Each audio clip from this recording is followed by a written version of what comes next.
Celebrate the USFL's 25th anniversary with this fantastic collector's magazine for the holidays. The USFL, the Rebel League that the NFL didn't respect but fear. This must-have features interviews with players and coaches like Bobby Yeager, Marv Levy, and much more. Hundreds of photos will take you back to the 80s when Donald Trump was just an emerging name in pop culture. Hall of Famers like Steve Young, Reggie White, and Jim Kelly all got their start in the USFL. Order your silver anniversary magazine at usflonline.com. Hello everyone, this is Gregory Casinas from the Metro Deli in Scarsdale. The Metro Deli has been part of the Westchester community for over 10 years. We always use the freshest and highest quality ingredients for all our dishes and catering events. We have every game. Our breakfast features bagels with freshly sliced Nova. Don't miss out our thick challah French toast. For lunch, grab a booth and enjoy one of our oversized salads or our freshly cut hot deli sandwiches. We're open 7 days a week, where the coffee is always hot and freshly brewed. Winning streak. Hi, this is David Wright, and you're listening to WICR. What was the difference in that game? Our energy, we definitely should have picked up our energy from the start, and definitely towards the end, we were lacking the energy coming into that game, and that was a big part of the game. And now your 5-game winning streak, a lot of those games coming in by double figures. How did your tough non-conference schedule you guys had, Kansas and Rutgers, how did that prepare you for the teams in the MAC? It definitely did. It helped us a lot because they're definitely physical teams going against Rutgers, Kansas, very top-ranked teams that prepared us for MAC play because it's very tough. Any day, any given day, anybody can win. And now you've certainly seen that with both of your 2 conference losses coming, the first one coming at Monmouth in double overtime, and then Ryder just this past Sunday in single overtime. And how can the team learn from those 2 tight games, and where you see that a team that's lower in the MAC than you can come out and really compete with you guys? We just got to learn from the mistakes that we made in that game and move on and don't hold a grudge against it. Now, you yourself, you're averaging about 11 points a game. The reigning 6th player of the year in the MAC. Now that you've transitioned into a more of a starting role, how has it been different from last year? And what do you like more? And what are some of the difficulties of now starting as opposed to coming off of the bench? Off the bench, I'm used to bringing the energy right off the bench, being that 6th man. But now I just have to start off with the energy that I had being the 6th man of the year last year.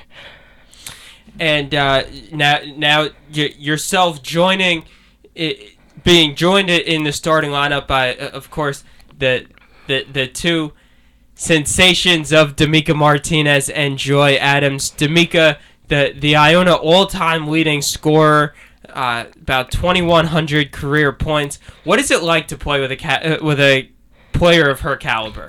It's great. Playing with D'Amica Martinez is just a very good role model to me to just try to be like her on the court. And you hear it a lot about a player making her teammates better. D'Amica certainly does that. I mean, she's carried the load scoring wise most night, but to have players like you and Joy and Marina to be able to step in and help on the scoring end,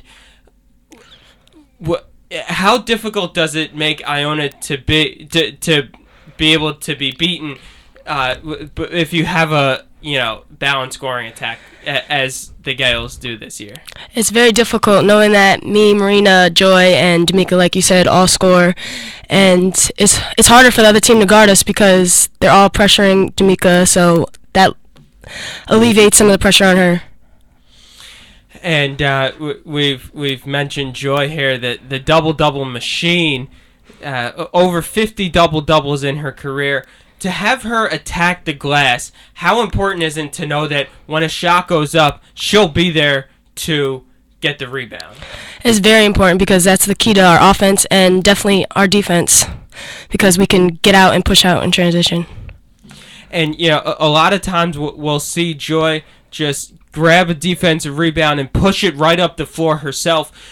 What kind of a matchup problem does that present for a forward of her size to be able to take the ball coast to coast? Has definitely a matchup problems to many of the teams that we play in the MAC. Knowing that Joy can push up the ball as well as she can, they can't stop her. So that's why she's as good as she is pushing the ball in transition.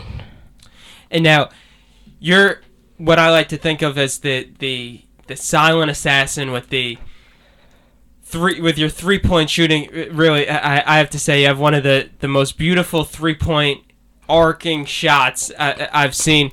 Just how easy is it when you have players like D'Amica and Joy who present so much challenge and get so much attention from the opposing team's defense, for you to just step in there and quietly slide over to the corner and knock down some threes?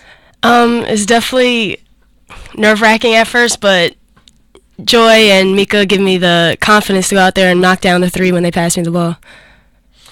And now, this is the first year in the program for point guard Marina Lizarazu. What's her skill set like, and how much fun is it to play with her? It's so much fun. You already see that in many of the games she does behind the back. She does many moves that we wouldn't see here today. But she brings it from where she's from Spain, and she brings it out here. And now, how difficult was it to start playing with her? You're not used to maybe seeing the behind-the-back passes, and to get used to it and accustomed to seeing that, and when you're out in transition saying, she's taking it, but I might get it behind-the-back pass. With Marina, you just got to be ready for the ball at all times. And, we've seen from her several times this year double-double performances of double figures in points and double-figure assists. What does it say for the team to have someone that can rack up those assists on a consistent basis? That's very good. Marina came into this program and started passing the ball, dishing out. She already knew right from the start what her role was for this team, and which was passing the ball and keep doing what she's doing on the court, points and assists, racking them up, making it harder for us to guard. And now, Ian Sachs on the Iona Athletic Spotlight, joined today by women's basketball junior guard Aaliyah Robinson. Aaliyah, you guys 6-2 in the MAC, defending MAC co-regular season champions. How have you guys been able to put together so much success in the regular season against conference play? We just had to start picking up our energy, and we just started having to play better together, and that's what we've been doing lately, and it's just going to grow from there. Now, we've seen you guys, battle in tough games. We've seen you guys, win 20, 25 point blowouts. As a player, what do you like to see more of, just complete domination start to finish, or those nail-biter games? Nobody likes those nail-biter games. I'd probably say dominating from the start, so the team doesn't think they have a chance to stay with us. And we've seen that in several of your MAC wins so far this year, winning at Ryder 71-51. And then, topping Manhattan 79-62, beating St. Peter's 77-43. So you guys have certainly been able to put together a lot of dominating wins. What game this year, or would you say there has been a game where you've seen, hey, this offense is clicking, we're locking down on defense, and if we play like this, we can beat anybody? Definitely, I saw that during the UCF game, knowing that's a non-conference game, but that's when everything started rolling, picking up from there. And, right after that, you had a big win there, and then the next game was against Rutgers, and I must say, your zone defense in that game was amazing, and I was really blown away by the way that you guys were able to play zone defense. How much has Coach Godsey been trying to implement that and making that a staple for you guys? She's been a very big impact. She knows that sometimes our defense can lack in some places, but we just got to pick it up and continue to play defense the way we know we can. And so now, there's the cliche, defense wins championships. And with that zone defense that you guys have been playing, if you can sustain that at a high level, do you see that could be your ticket to a MAC championship this year? Definitely need to pick up our defense, and that'd be definitely the ticket to winning the MAC championship. Now, frequently you guys have tried to press and create kind of like a helter-skelter style of play. How much does the zone defense, once you get into the half court, help with, settling the game down after pressing? It definitely does settle everything down after the press, because it does cause havoc to the other team, so it definitely is a big help. And coming up this weekend, you guys have the difficult trip of Niagara and Canisius. At Niagara on Friday night, and then at Canisius on Sunday. And Aaliyah, now this will be your third time on this Buffalo swing. What challenges does that pose? Nothing really, just besides the weather. Probably that's about it. We just got to go out there and keep playing the way we've been playing. And you've already matched up with Canisius this year, coming away with it with a 10-point victory. And anything you can take from that game going into your matchup with them on Sunday? We just gotta keep having the energy that we had that game and bring it to this game, and have better defense and keep playing together. So now, you guys are right up there at the top of the MAC. You've got yourselves and the Quinnipiac Bobcats, and of course the Marist Red Foxes. Which one of those other teams at the top do you see as the biggest threat? Now, I know Quinnipiac has been undefeated in MAC play, and Marist did get upset by Fairfield, but Marist being the defending champions, which one of those teams do you look at as the team to beat?